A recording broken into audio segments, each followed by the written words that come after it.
Hello, everyone, and welcome back to Turner's Tutoring. I'm Mr. Turner with the next segment of our read aloud for the Magic Quest book, Rise of the Green Flame. So, this is our third one. If you have not read the rest of it, go back into this playlist and listen to the first two parts.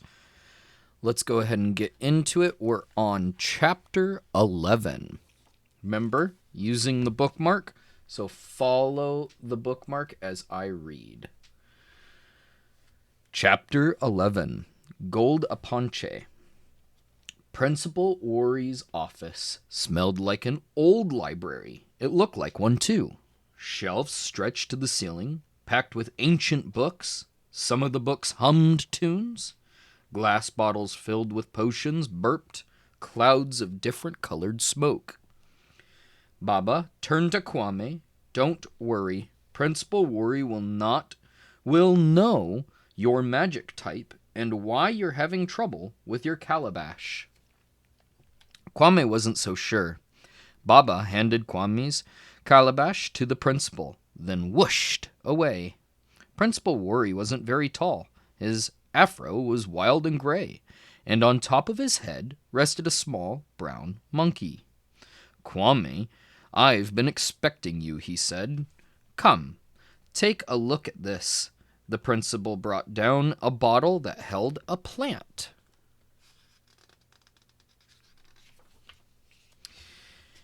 He let sunlight fall on the sparkly plant. A gold leaf grew instantly. This is Gold Aponche. It supercharges calabashes, the principal explained. He studied Kwame's calabash. The Aponche should show your magic type.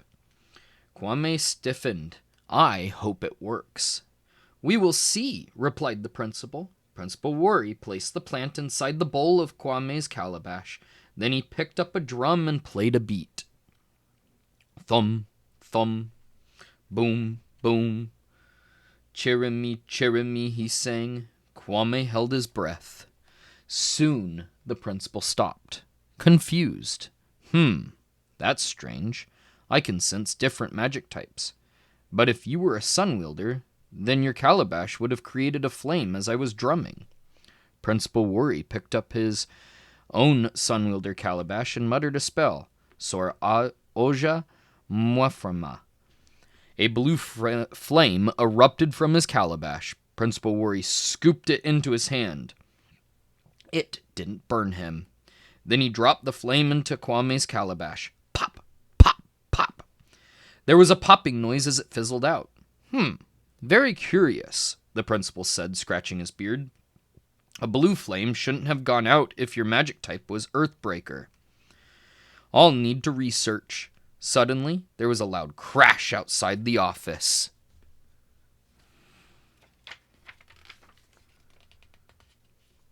Chapter 12. Disappeared. Kwame and Principal Worry rushed into the hall. They found Fifi on the floor in front of two older students. Red flames flickered in both girls' calabashes. Hand over the chocolate, shrimp, the girl with the lion necklace told Fifi, not yet noticing the principal. No, said Fifi. The other girl leaned down to grab the chocolate bar from Fifi. Principal Worry's voice boomed.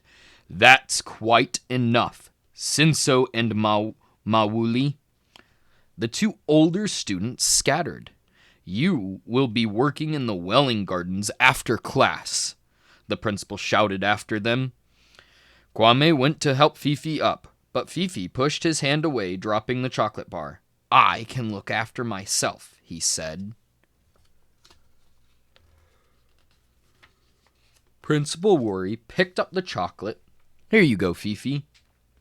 Fifi shook his head. He rushed off without it.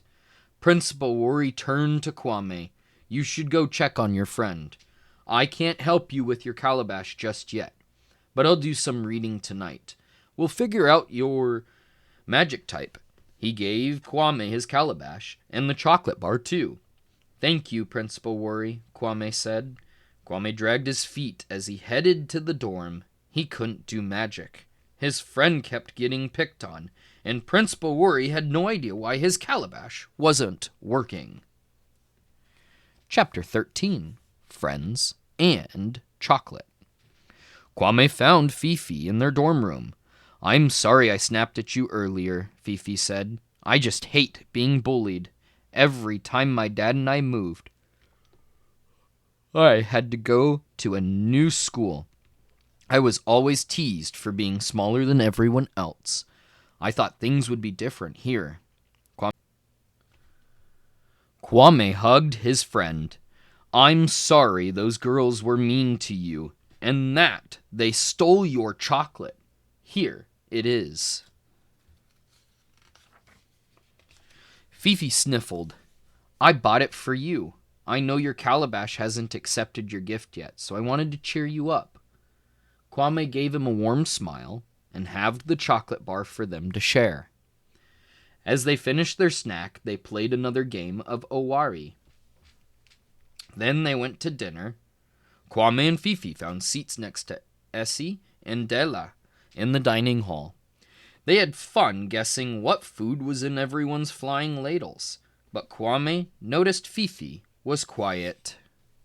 Kwame ordered his favorite, banku and okra soup, please. "Same for me," Fifi whispered. After dinner, Fifi went straight to his desk. He started reading a very old book. "What is that book?" Kwame asked. Fifi didn't respond. Instead, he pushed a different book onto Kwame's desk, A Guide to Starting Magic. "Thank you, Fifi," Kwame said. He also started reading.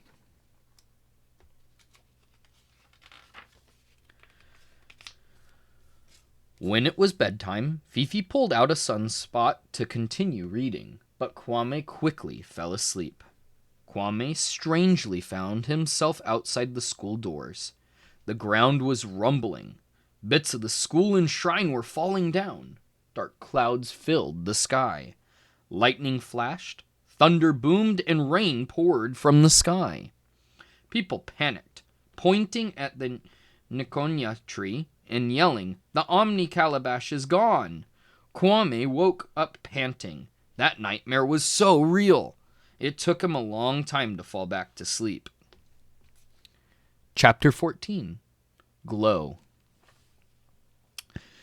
When Kwame woke up the next morning, Fifi's bed was empty. So he quickly dressed and headed to the dining hall. Dela, Essie, Ya, and Papa Ko were there, but Fifi wasn't. No one had seen him. When Kwame got to class, he found Fifi at his desk. "There you are. You missed breakfast," Kwame said. Fifi said nothing. "Fifi," Kwame said. Classmates streamed in. Kwame thought Fifi looked like he might be sick. Fifi's hand shot up. "Can I be excused?" Miss Kumi nodded. Fifi grabbed his calabash and rushed out. Kwame worried something was wrong. Just then, Miss Kumi knelt beside Kwame. "Principal Worry hasn't found out anything new about your calabash yet, but he'll call for you when he does. Keep trying to get your gift accepted for now." Then she turned to Kwame's classmates. "In today's lesson, you will learn to hear your calabash's voice and sense its feelings. Music helps." She thumped a drum. Thump, boom, thump. Kwame watched as Essie communicated with her calabash. It floated in the air, and a yellow flame shot from its center. Papa Ko communicated with his calabash too. A small whirlwind whizzed in its center. "Whoa," Papa Ko said. "Good work, students. Focus on the sound of the music," Miss Kumi said, drumming. "Listen for your calabash." Kwame wanted to communicate with his calabash, but it had to accept him first. "Ya me adomfo," he said quietly, not wanting his classmates to hear. Nothing happened. Kwame frowned. Everyone else is already doing magic while I'm stuck on the first lesson. He felt tears sting his eyes. Frustrated, Kwame threw the cola nuts into his calabash. "Ya me adonfo," he yelled. At last, his calabash began to glow.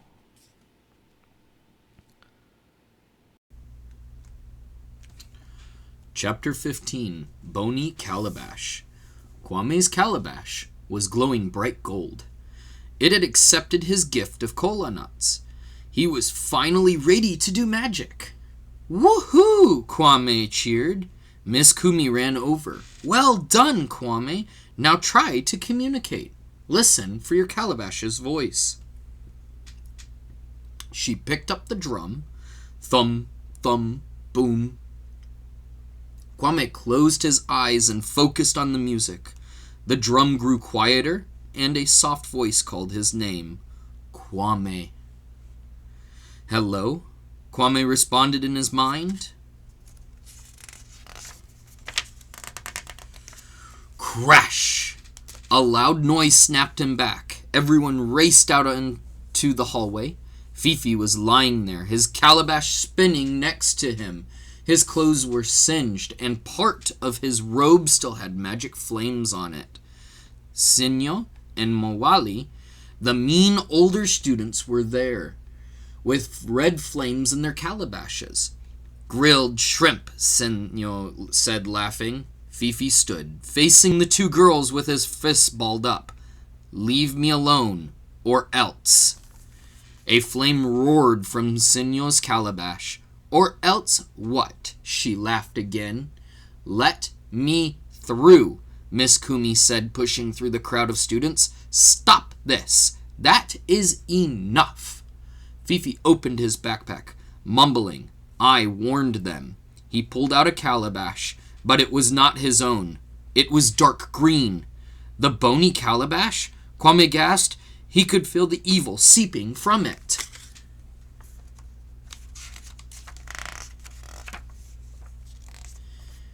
Miss Kumi stepped back. "Drop that calabash," she shouted at Fifi. But Fifi turned and pointed the bony calabash at Sinyo and Mawali. "Bono!" he shrieked. A green bolt leaped toward them. They tried to dodge it, but the bolt hit them. They both dissolved into puddles. Kwame's jaw dropped. What did Fifi just do? That is the end of this part 3 of the read aloud. That was chapters 11 to 15. If you are enjoying this read aloud, please check out all of our others on this channel and help us grow by watching lots of them. I hope you guys are enjoying these. I'm Mr. Turner with Turner's Tutoring, wishing you a fantastic rest of your day. Goodbye.